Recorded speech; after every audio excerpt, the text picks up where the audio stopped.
Thousands of feet above sea level, on the deadly slopes of Mount Rainier, 4 daring climbers met a nightmarish fate. After a stunning accident, all 4 came within inches of plummeting to their doom. But tragically, the ordeal did not end there. A bold rescue mission soon saw the dangers increase and disaster struck once again. So with that, let's take a closer look at the 2012 Mount Rainier tragedy. I guarantee you'll be surprised by the twists and turns of this crazy story. From the dangerous mountain where it took place, the wild accident that started things off, and most of all the tragic surprise that came later, when everyone was least expecting it. Keep in mind that this is all very real and pretty disturbing, so as always, viewer discretion is advised. To understand what happened that day and the insane degree of danger that was involved, you have to know a bit about Mount Rainier and what makes it so distinctive. The mountain is located in central Washington, in the Cascade Range, about 60 miles from Seattle. The mountain has been known by many names over the years.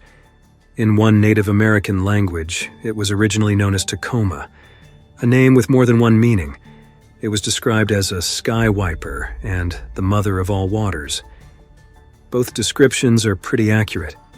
At 14,411 feet, it is by far the tallest mountain in the state. Its snow-capped peak veers down toward the land in every direction, feeding no less than 9 major rivers that flow throughout Washington and beyond. When you're in Seattle looking toward the horizon, it is the main thing you see. While it is technically part of the Cascade Range, when you look at it, it seems pretty much like it stands all alone. And it stands out today as much as it did to people hundreds of years ago. Naturally, the mountain has been drawing people in for as long as there have been people to see it. More than 8,000 years ago, people were setting foot on its slopes, leaving behind tools, camps, and shelters that have since been found. There was also a Native American practice of setting fire to lower sections of the mountain to help create meadows. These meadows then brought wildlife, grew plants, and turned into useful areas for ceremonies and gatherings. However, it was unlikely that anybody around that time went too far up the mountain. Its steep cliffs made it physically challenging, and Native Americans were said to be against the idea for cultural reasons as well. Long before the shocking events of our story, in the late 18th century, Europeans began invading the area, and they too noticed the tall, lonely mountain. Multiple countries all laid claim to it, including Spain, England, Russia, and the US. After a few treaties were signed in the mid-1800s, it was renamed Mount Rainier and officially became part of the United States. Around that same time, interest began growing about the idea of trying to climb it. As far as we know, no one had ever done so before. The first attempt happened in 1857. A German-American officer named August Valentine Kautz led an expedition to reach the summit with 4 other soldiers and a doctor. Despite the size and experience of the group, they failed. The journey turned out to be much longer and more demanding than they had expected, and without enough supplies, they had to turn back. 13 years later, the summit was attempted again. This time, it was the mountaineering duo Hazard Stevens and Philemon Beecher Van Trump. When the pair arrived in Washington, they met a man from the Yakama tribe named Sluiskin, who knew the area well and agreed to travel with them as a guide. The trio set up camp at the base of the mountain near a waterfall. They named the waterfall Sluiskin Falls, a name which remains to this day. Everything seemed to be going according to plan. However, once they reached the snow line, things suddenly changed. Sluiskin refused to go any further. He began telling a wild story about his grandfather, who he said had tried to climb the mountain many years ago. According to Sluiskin, his grandfather had nearly reached the summit, but then he'd run into an evil spirit that scared him away. No one, Sluiskin said, had ever tried to climb the mountain since. Stevens and Van Trump had come too far to turn back now. They chose to brave the tall mountain without their guide, who said he would wait for 3 days, no more, no less, by their camp at the base. Stevens and Van Trump had success climbing the first 10,000 feet. but things quickly took a turn after that. At more extreme heights, with snow and ice and huge steep ridges, the ascent became both exhausting and terrifying. Can you imagine dangling 13,000 feet up on a slippery cliff, forcing yourself to slowly climb higher and higher, without knowing if it was even possible for anyone to survive? These two must have been seriously determined. And it paid off. For the first time in recorded history, Hazard Stevens and Philemon Beecher Van Trump set foot on the summit of Mount Rainier, one of the highest points on the entire continent. They'd managed to do it without seeing any evil spirits either, but their work was far from over. Stevens and Van Trump then became the first people to discover the worst part about climbing Mount Rainier: coming back down. This was an important discovery that would rear its head again many years later in 2012, but we'll get to that in a second. On the descent, Van Trump slipped. He slid 40 feet before stopping. Along the way, he received a large, deep cut on his leg. No doubt this close call gave both of them a near heart attack, but in the end, they survived. Van Trump and Stevens finally hobbled their way back to camp, where Sluiskin was waiting. Apparently, though it's hard to say for sure if this is really true or not, Sluiskin thought they might be ghosts at first. Van Trump and Stevens were perhaps the first people to discover what many others soon would. Mount Rainier is a treacherous and terrifying thing to go up against. Flash forward to 2012. It's a different world, but the mountain remains unchanged. Now, every year, more than 10,000 people attempt to reach the summit. But sadly, by 2012, more than 400 have died. As spring came to a close that year, an admissions counselor at Baylor University in Texas was hatching a plan. His name was Ross Van Dyke, and the previous year, he'd been on a scary but thrilling adventure, one that had left him hungry for more. When he wasn't working at Baylor University, Ross was a fan of the great outdoors, and there was maybe nothing more exciting to him than climbing a big, distant mountain peak. Ross had traveled the 2,000-mile distance to Mount Rainier in 2011 and attempted to reach the summit, but due to bad weather, the attempt had been called off. So he was really itching to get back, and this time he was hoping to bring some friends along with him. The person who was probably first on his list was his friend Stuart Smith. Smith was an attorney by day, but a super experienced mountain climber by night. He was actually a better climber than Ross. He'd climbed some of the tallest mountains in the world, including the tallest, Mount Everest. Ross knew he had to get Stuart on board. Ross also got in touch with Claire Koltgen, as well as Stacy Wren, who was a senior at Baylor University. Stuart Smith also invited his niece Noelle. So, in total, it became a group of 5. Ross Van Dyke, Stacy Wren, Claire Koltgen, and Stuart and Noelle Smith. Obviously, we can't just dig up the old group chat and see how the whole conversation went, but the group ended up agreeing on the idea of traveling to Mount Rainier in June and trying to climb it together. They also all agreed to make Mount Rainier a kind of warm-up for an even bigger climb, which they planned to do next, Denali in Alaska. Ross Van Dyke in particular paid very close attention to the weather. He knew as well as anybody that Mount Rainier was famous for severe weather and surprise storms. He realized there was a narrow window, about 3 days, in the middle of June where the conditions were going to, most likely, be perfect. The 5 of them all bought plane tickets, booked places to stay, and packed their supplies. Things got real when the group finally arrived on June 19th. Mount Rainier isn't the highest mountain on Earth by any stretch, but it is actually one of the most prominent. This means that it stands out a lot from the land around it, more so than all but 20 other mountains on the planet. It's incredibly dramatic when you stand at the base because you're standing on land that is only 1,000 to 2,000 feet above sea level, looking straight up at a peak that is over 14,000 feet above sea level. If you weren't nervous about climbing it before, you're definitely going to get nervous about climbing it then. In a parking lot inside Mount Rainier National Park, Stacy Wren asked a stranger to grab a quick photo of the 5 of them. It was all smiles and enthusiasm, but just a couple of days later, it would be anything but. Although Stuart Smith was the most experienced in the group, as far as we know. Ross Van Dyke was the only one of the 5 who had tried to climb Mount Rainier before. It was only natural that Van Dyke brought his iPhone along on the climb, with the goal of taking pictures as they went. These pictures would later tell a remarkable story, but one way darker and more haunting than anyone expected. Before attempting to reach the summit, the group first had to reach base camp. The most commonly used base camp on Mount Rainier is Camp Muir, which sits on the mountain's southeast side. The camp is well above the snow line. It consists of several old stone and wooden shelters, although most who spend the night choose to camp in tents instead. A lot of people take on the challenge of simply hiking to this campsite, then turning around. Mount Rainier Tourism labels the trail as strenuous on their website and advises that the trip takes at least 8 to 10 hours. The final 2 miles of the trip are covered in snow year-round. You can imagine if you spend 8 to 10 hours hiking, a lot of it through snow, and you end up at high elevation where the air is super thin, you are going to be tired. So, a lot of people call it there.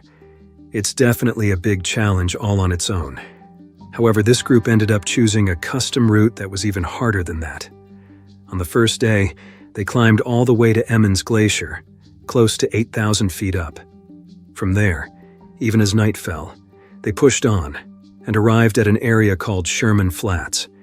Sherman Flats sits on top of a glacier and is roughly 10,000 feet up. Imagine doing all of that in a single day of hiking. All 5 members of the group reached base camp, but after that difficult trek, one of them, Claire Kultgen, said she wasn't feeling good. Now, this could have been multiple things. It could have been the elevation. It could have been exhaustion. Maybe she was sick. It could have been some combo of all 3. But after talking it over with the group, Claire decided that she didn't want to climb any further. I'm sure there was disappointment all around, but as you can imagine, the rest of the group still really wanted to continue, and they figured even with 4 people working together, they still had plenty of manpower to reach the top.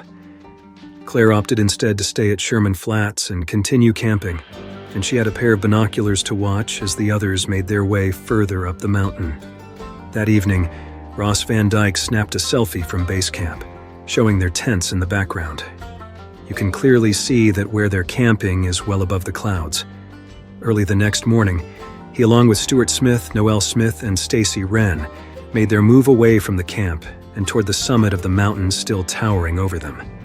They had an additional 4,000 feet to go, and these would be by far the hardest and most dangerous 4,000 feet of the entire journey. This was no longer a hike. Each member of the group was decked out with crampons on their boots and poles in their gloved hands. All 4 were also tied to each other with rope for safety. A photo captured by Ross Van Dyke on June 21st shows Stacy Wren and Noel Smith slowly working their way up the final stretch of Mount Rainier.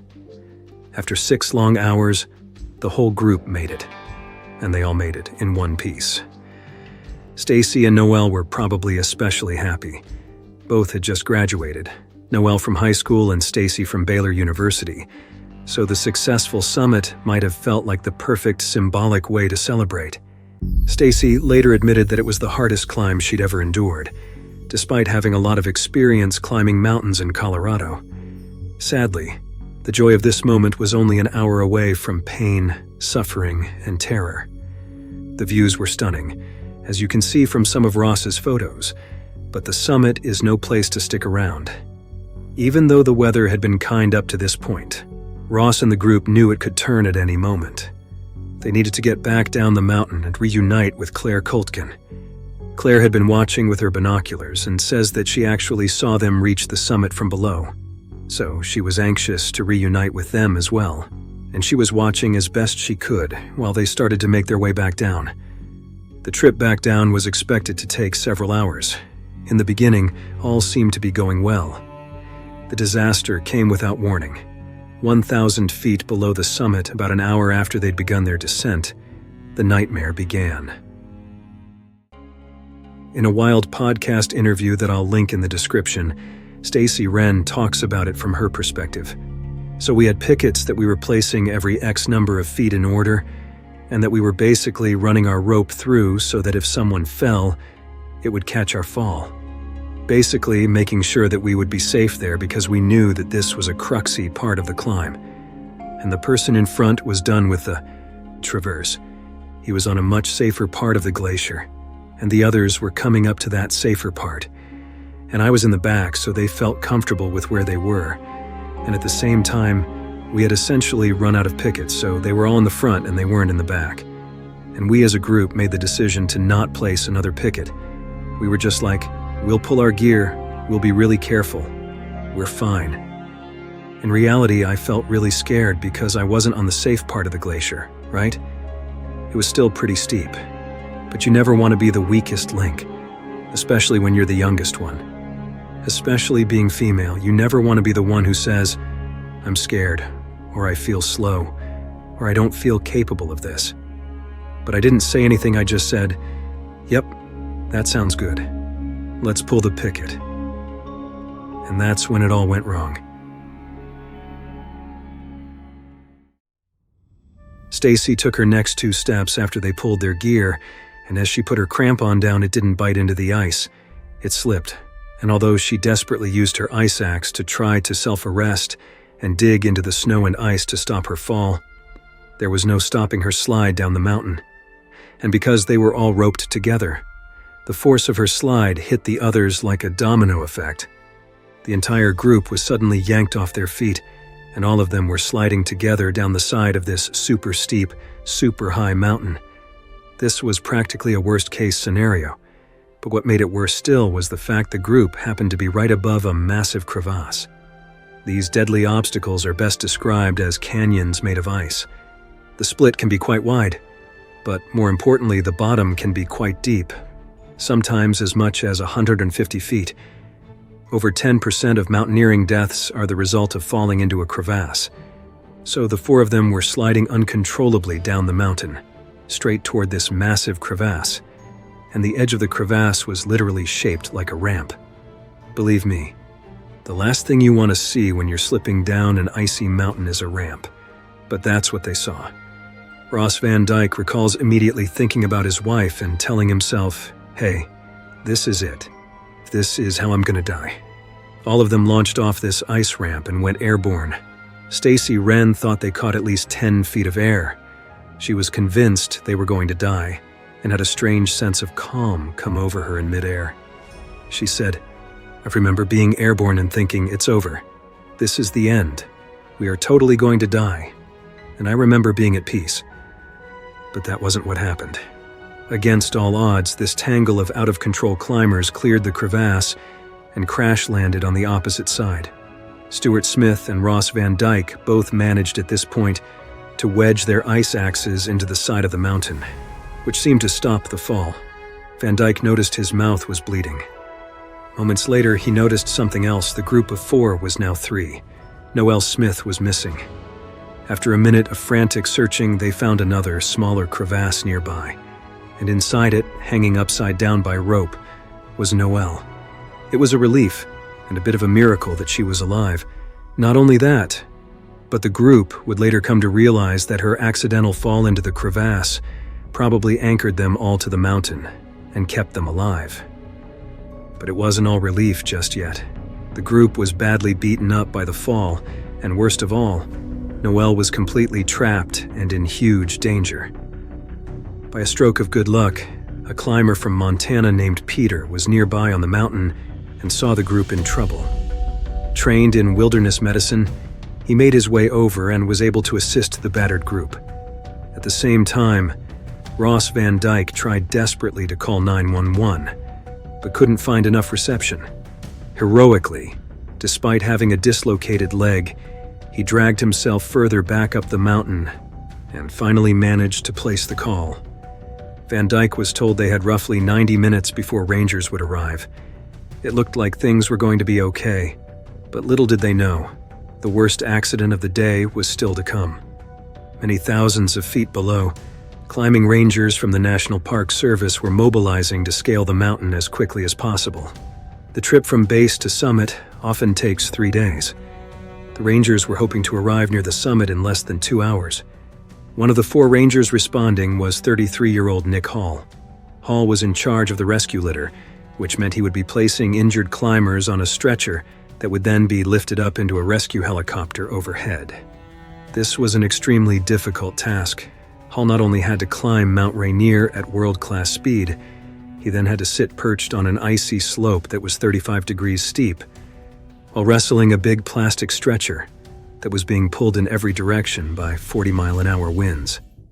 If that wasn't bad enough, as he approached the rescue site, he also had a Chinook helicopter right above him, blasting additional wind down on top of him. A chilling call soon came into the operations center from another ranger who was watching Hall. The call went as follows. "Ranger, okay, this just got real serious. Chopper 62 was lowering the litter down to Hall, and the litter lost contact with the ground, and he has gone for a slide down Emmons Glacier. We no longer have contact with Hall." Operations Center, you have contact with Hall? Ranger, negative. He was traveling at an extremely high rate of speed. He was out of control, and I saw him launch off a serac at some point. So just like the 4 climbers from Texas hours earlier, and like Philemon Beecher Van Trump many decades ago, Ranger Nick Hall had slipped and was now sliding down the deadly slope of Mount Rainier. But unlike the others, he wouldn't be so lucky. After spiraling off the edge of a tall ice block, Nick Hall was launched some 30 to 40 feet into the air. Below him was a thick haze caused by stormy winds. Rangers watched in horror as Nick disappeared down into the fog. Van Dyke would later remember that something happened while he and his friends were being rescued, something that sent a shock through all of the Rangers, but that they refused to tell him what it was.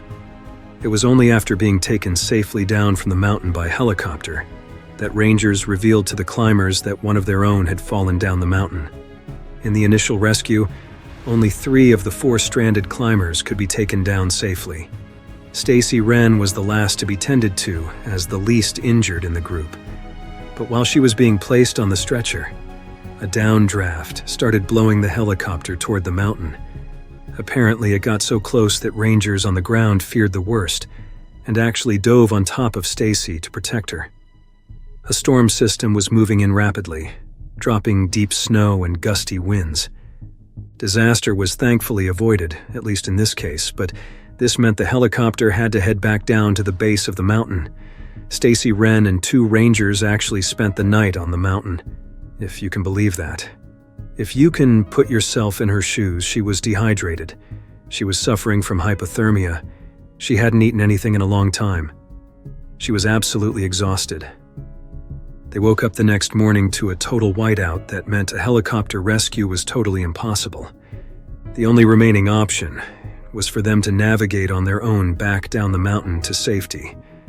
Apparently, Stacy asked the Rangers at one point to just leave her on the mountain. She is quoted as saying, "Hey, can you just dig me a hole and just leave me here? I think I'm done." Of course, they refused, and the 3 of them eventually managed what must have been an absolutely brutal climb, all the way down to the base of the mountain in blizzard, whiteout conditions. So, against all odds, all 4 of the climbers from Texas had survived. They were reunited with Claire Coltkin, who was probably torn between being glad she didn't do the climb with them and being horrified at what had happened. 3 out of the 4 involved in the accident had to be hospitalized. They were taken to Madigan Army Medical Center near Tacoma, about an hour away from Mount Rainier. Ross, ever the photographer, captured his gruesome face wounds while resting in a hospital bed. The climbing group from Texas was traumatized, but they were ultimately going to be okay. What remained totally unknown was what had happened to Ranger Nick Hall, or where he was.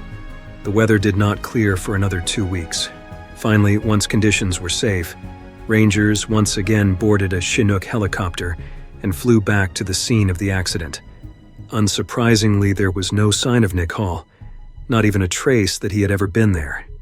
After a fair amount of time flying over the area looking, Rangers eventually spotted a small dark shape sitting motionless nearly 3,000 feet below where Nick Hall was last seen.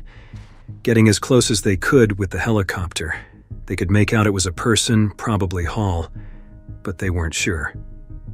They lowered a ranger down to the ground, who approached on foot, And that's when, tragically, they got confirmation that it was Nick Hall.